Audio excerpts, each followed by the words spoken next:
Assalamualaikum warahmatullahi wabarakatuh.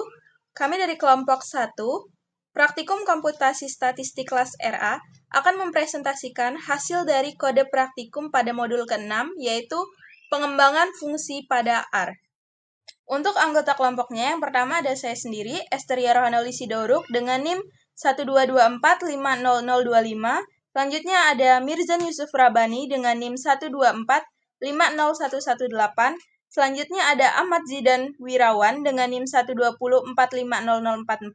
Dan juga ada Anung Nugroho dengan NIM 120450052. Selanjutnya mendefinisikan fungsi di mana fungsi diberi nama luas underscore lingkaran dan juga memiliki dua argumen yaitu ada pi dan juga r. Di dalam fungsi dimasukkan rumus luas lingkaran yaitu L sama dengan pi dikalikan r kuadrat, di mana r-nya sebagai jari-jari yang dikuadratkan. Lalu menghitung luasnya dimasukkan fungsi return L yaitu mengembalikan hasil dari perhitungan, di mana dipanggil dengan parameter pi-nya 3,14 dan juga r-nya 9. Lalu dimasukkan ke dalam rumus yaitu pi-nya 3,14 dikali 9 kuadrat. 9 kuadrat kan 81. Jadi 81 dikalikan 3,14 hasilnya 254,34. Dapat dilihat pada output bahwa hasilnya sama.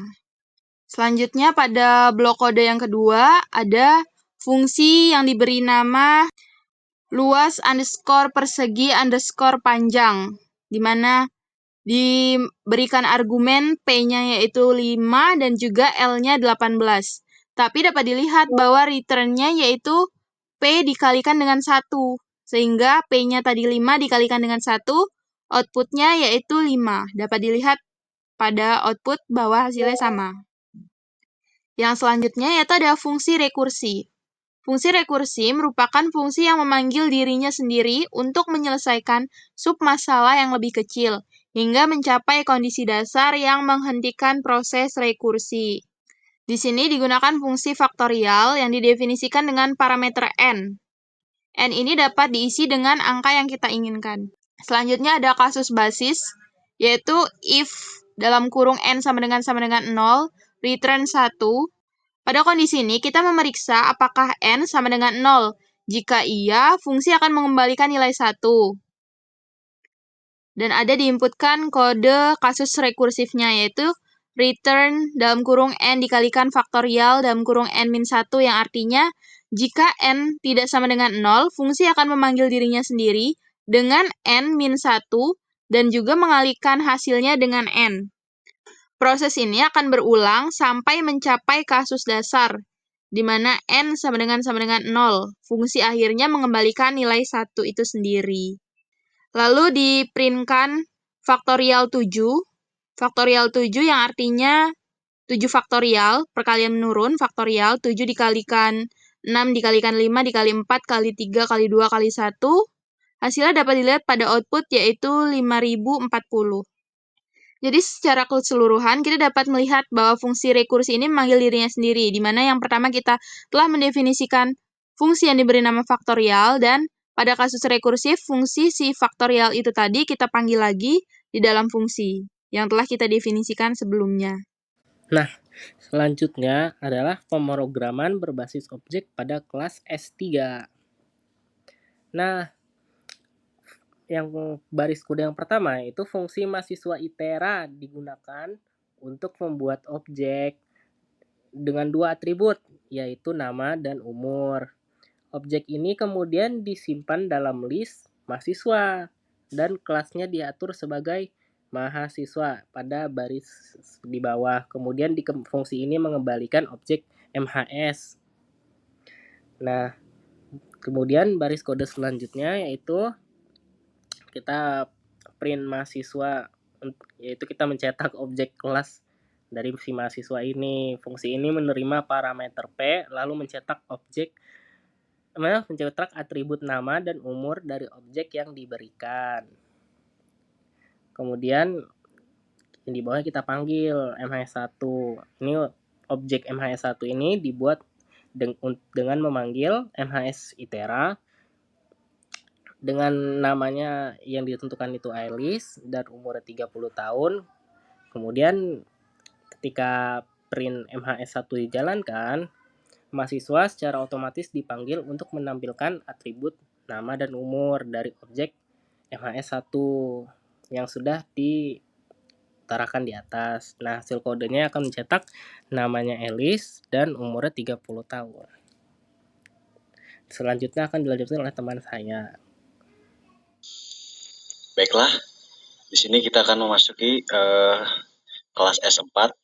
Di sini kita menggunakan codingnya set class, dosen, slot, list, nama karakter, nama sama dengan karakter, umur sama dengan numerik. Di sini kita mendefinisikan kelas S4 sebagai dosen dengan 2 slot, yang mana nama menggunakan tipe karakter untuk penyimpanannya, lalu umur menggunakan tipe numerik untuk sebagai penyimpanannya, karena penyimpanan umur. Lalu kita membuat creating object di sini. Kita membuat dosen 1, arah panah, new, dosen, nama Alexis dan umur 30. Di line ini kita membuat objek dosen 1 dengan kelas dosen, lalu kita men-setting namanya ke Alexis dan umurnya kita setting 30. Lalu kita mendefinisikan metodenya. Di line ini set method show dosen function object cat nama objek add nama cat umur objek add umur. Di kode ini mendefinisikan untuk menunjukkan metode untuk objek kelas dosen ketika dosen 1 di print akan menampilkan nama dan nilai umur. Lalu kita menggunakan fungsi dosen 1 untuk melakukan mencetak outputnya. Dan dapat kita lihat outputnya seperti berikut, yaitu menghasilkan nama Alexis dengan umur 30. Selanjutnya yaitu kelas R6 atau R6, di mana R6 adalah sistem OOP modern di R. OOP itu adalah Object Oriented Programming, di mana ini mendukung enkapsulasi, warisan, dan metode dengan sintaks yang sama atau mirip dengan bahasa pemrograman seperti Python. Nah, untuk R sendiri mempunyai referensi kelas secara bawaan, di mana pustaka R6 itu dapat digunakan seperti pada gambar, di mana kita menggunakan library R6 untuk mendefinisikan peserta berdasarkan public, di mana memiliki list terdiri dari nama dan umur. Nah, setelah itu kita memberikan fungsi inisialisasi untuk mengatur nilai nama dan umur, di mana inisialisasi itu menggunakan fungsi dari nama dan umur tersebut, di mana kita menggabungkan self dan nama, kita ubah menjadi nama, dan untuk age-nya itu berisikan self dan age, di mana itu penggabungan dari self dan age. Nah, untuk fungsi selanjutnya itu kita print, di mana kita menggunakan cat untuk nama yang berisikan self $nama, lalu untuk cat umur berisikan self $umur. Baik, selanjutnya kita membuat objek dari kelas R6 atau R6 tersebut, di mana kita membuat variabel baru untuk namanya itu peserta 1, di mana peserta 1 itu berisikan peserta $new, di mana ini adalah nama dan umur yang akan kita inisialisasi. Di mana sebagai contoh kita akan memasukkan Alis, di mana umur Alis adalah 72. Lalu kita menggunakan metode untuk peserta 1 $print, di mana ini akan menampilkan namanya dari peserta 1 dan umurnya. Lalu kita akan mengubah atributnya menjadi peserta $age, di mana untuk peserta $age ini kita ubah menjadi 27. Nah, kita akan melihat hasil yang sudah kita ubah pada peserta 1 $print, di mana akan menampilkan nama Anis dan umur yang sudah kita ubah, yaitu 27.